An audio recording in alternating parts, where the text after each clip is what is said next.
রাইসটা এটা কিন্তু স্টেট সাবজেক্ট নয়, এটা সেন্ট্রাল সাবজেক্ট।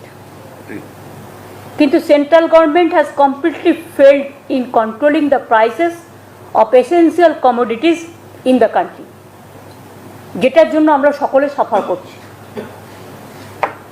বাট কেউ যদি একজন চোখ বন্ধ করে থাকে, তো আমরাও বা কেন আমাদের চোখটা খুলে ওদের চোখটা খোলানো শেখাবো না? লাস্ট 10 দিনে আমার মনে হচ্ছে দামটা আরো বেশি বেড়ে গেছে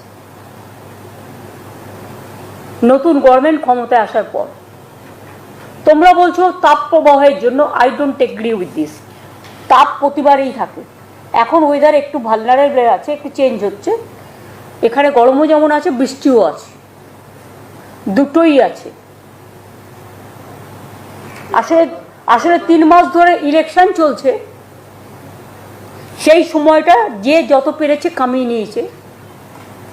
গভর্নমেন্টটা তো তখন ইলেকশন কমিশনের আন্ডারে চলে যায়, আর ইলেকশন কমিশনের তো এসব দেখার দরকার নেই, শুধু অফিসার চেঞ্জ করলেই কাজ হয়ে যায়, আর রুলিং পার্টির দালালি করলেই হয়ে যায়।